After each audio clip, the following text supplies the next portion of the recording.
Hello दोस्तों, my self doctor अमान।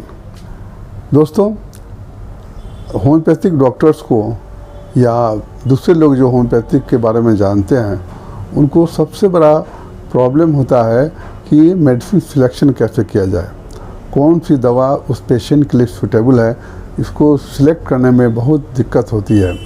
क्योंकि homeopathic students को या डॉक्टर्स को ऐसा लगता है कि सभी मेडिसिन का सिम्टम एक जैसा है, उसको डिफ्रेंशिएट करना मुश्किल होता है। जैसे मान लिया कि बुखार की दवा है, बुखार की कई सारी दवाएं हैं, कोई एक दवा नहीं है, बहुत सारी दवा हैं जो कि अकॉर्डिंग टू सिम्टम उसको सिलेक्ट किया जाता है। और होम्योपैथिक में कोई एक दवा ही सूटेबल होती है उस पेशेंट के लिए, इसलिए ज़रूरी होता है कि एक दवा को सिलेक्ट किया जाए अकॉर्डिंग टू पेशेंट सिम्टम। तो अक्सर कन्फ्यूज़न होता है, अक्सर डॉक्टर्स को, होम्योपैथिक स्टूडेंट्स को ऐसा कन्फ्यूज़न होता है कि लगता है ऐसा कि सभी मेडिसिन में सिम्टम एक जैसा है, कौन सी दवा सिलेक्ट करूं, कौन सी दवा उस पेशेंट के लिए कारगर है, सूटेबल है, उसके लिए बहुत मुश्किल होती है। इसके लिए ज़रूरी है कि डिफ्रेंशिएटिंग पॉइंट को ख्याल रखा जाए, एक दवा दूसरे से कैसे डिफरेंट है इसको समझा जाए। तो आज मैं उसी पे चर्चा करूँगा। बुखार का मेडिसिन, फीवर की मेडिसिन मैं बताऊँगा, 6 मेडिसिन बताऊँगा, जो कि उसको ये भी बताऊँगा कि कैसे सिलेक्ट करें, मतलब डिफरेंशिएटिंग पॉइंट बताऊँगा ताकि आपको कोई कन्फ्यूज़न ना हो दवा को सिलेक्ट करने में। बुखार की दवा में अगर किसी को फीवर हुआ है तो कैसे उसके लिए सूटेबल मेडिसिन सिलेक्ट करें। कई लोग ऐसे होते हैं कि जिनको समझ में नहीं आता है तो 2-4 दवा मिक्स करके पेशेंट को देते हैं, चलो कोई तो काम आएगी, लेकिन ये गलत है। क्योंकि कोई भी एक ही दवा काम आती है उस पेशेंट को, 3 या 4 दवा जो मिक्स करके दिए हैं वो बेकार जाती है। इसलिए ज़रूरी है कि एक मेडिसिन को सिलेक्ट किया जाए जो उस पेशेंट के लिए सूटेबल हो। दूसरे पैथिक की तरह नहीं, जैसे एलोपैथिक में पैरासीटामोल दिया, बुखार कैसा भी बुखार होगा वो ठीक हो जाएगा, कम हो जाएगा। लेकिन होम्योपैथिक में है कि उस पेशेंट के लिए कौन सी दवा सूटेबल है, अकॉर्डिंग टू सिम्टम सिलेक्ट करते हैं। उस दवा लेने के बाद में बुखार ठीक हो जाता है, बहुत जल्दी ठीक हो जाता है, पेशेंट हेल्दी हो जाता है। तो आज उस पर चर्चा करेंगे होम्योपैथिक मेडिसिन का, जो कि फीवर के लिए है। वैसे तो फीवर की ढेर सारी दवाएं हैं, जो आज मैं जो बताऊंगा जो क्लिनिक में बहुत ज़्यादा यूज़ की जाती है या आमतौर पर उसके ही पेशेंट ज़्यादा मिलते हैं, उसी दवा का मैं चर्चा करने जा रहा हूं, जिसको मैंने 6 दवा को मैंने सिलेक्ट किया है और उसका डिफरेंशिएटिंग पॉइंट बताऊंगा ताकि दवा को सिलेक्ट करने में कोई कन्फ्यूज़न ना हो। तो चलिए शुरू करते हैं। दोस्तों, वीडियो शुरू करने से पहले आपसे एक छोटी सी रिक्वेस्ट है, जो लोग मेरा वीडियो पहली बार देख रहे हैं वो वीडियो को सब्सक्राइब कर लें और बेल आइकन को ज़रूर दबाएं ताकि मेरा जो भी वीडियो आए उसका नोटिफिकेशन आपको सबसे पहले मिले। और अगर वीडियो अच्छा लगता है तो इसको शेयर कीजिए, लाइक कीजिए। तो चलिए शुरू करते हैं। बुखार की सबसे पहली दवा जो मैं बताने जा रहा हूँ वो है एकोनाइट 30।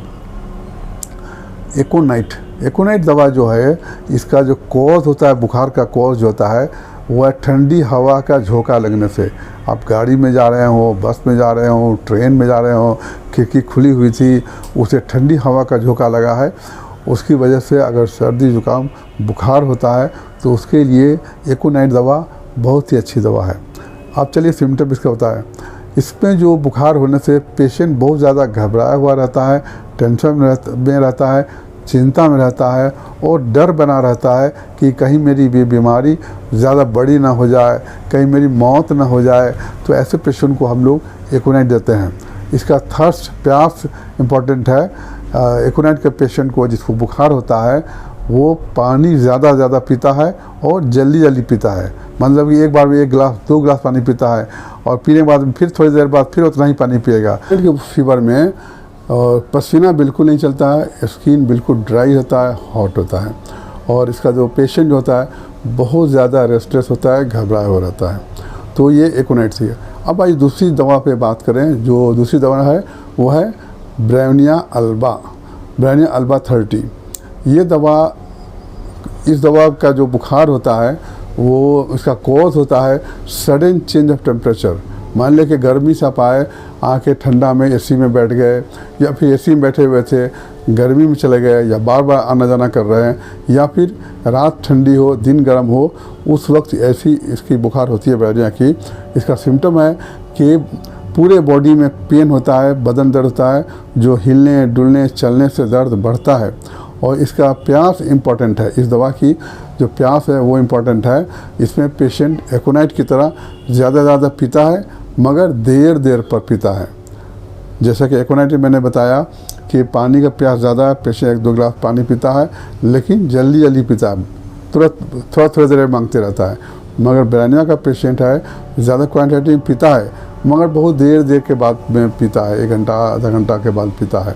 तो ये डिफ्रेंशिएटिव पॉइंट है एकोनाइट से। और ब्रैनिया में पूरा जो ओठ वगैरह होता है, ज़बान ड्राई तो सूखी रहती है, ओठ फट जाता है, कॉन्स्टिपेशन सीवियर कॉन्स्टिपेशन होता है, और पानी का प्यास ज़्यादा होता है। तो ये ब्रैनिया। उसके बाद 3 नंबर की दवा जो है वो है जेल्सीमियम 30। इसमें जो बुखार होती है, ये गर्मियों के दिनों में बुखार होता है, और इसका जो पेशेंट होता है जब बुखार होता है तो बहुत कमज़ोर हो जाता है। इसका 3 पॉइंट नोट करने लायक है: डिजीनेस, ड्रोजीनेस एंड डलनेस।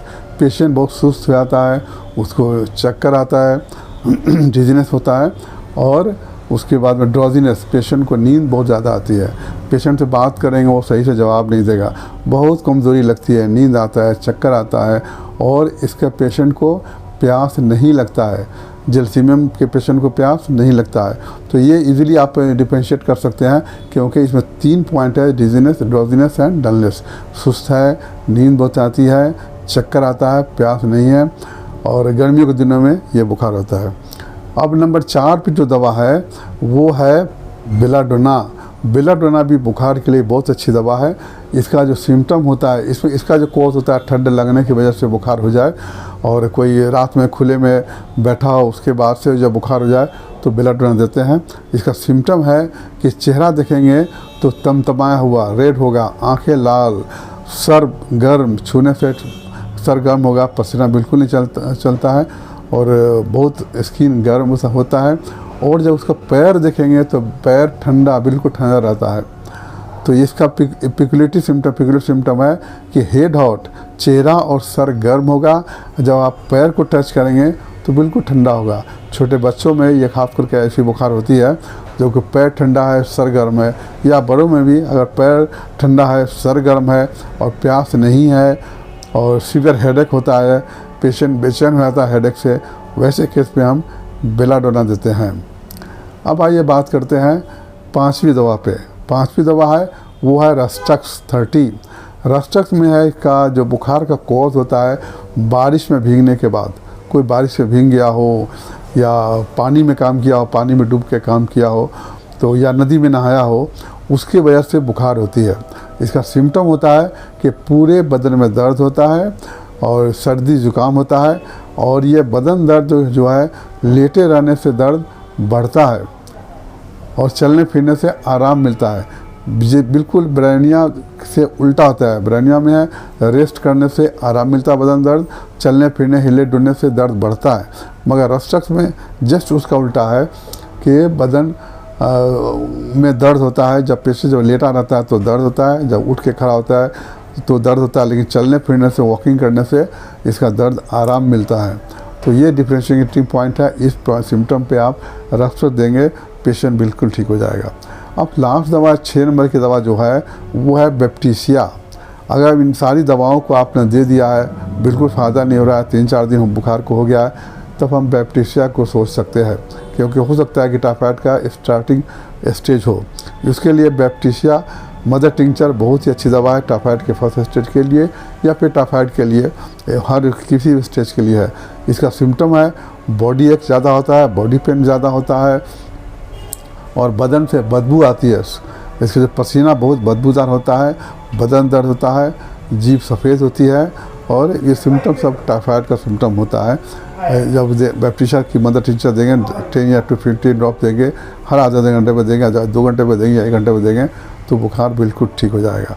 दोस्तों, ये मैंने 6 मेडिसिन का डिफरेंशिएटिंग पॉइंट बताया। उम्मीद है अब आपको बुखार की दवा सिलेक्ट करने में कोई कन्फ्यूज़न नहीं होगा। आप इजीली आप दवा सिलेक्ट कर सकते हैं और पेशेंट को प्रिस्क्राइब कर सकते हैं। और एक दवा प्रिस्क्राइब करना चाहिए, मिक्सर दवा देना ठीक नहीं है।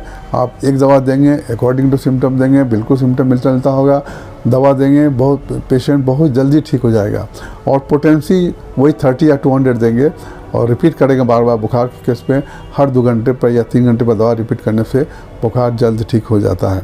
तो दोस्तों, उम्मीद है कि आपको ये वीडियो बहुत पसंद आया है। अगर वीडियो पसंद आया है तो इसे लाइक कीजिए और दूसरे लोगों को शेयर कीजिए। और अगले वीडियो में मिलेंगे, तब तक के लिए शुक्रिया, थैंक यू, अलविदा।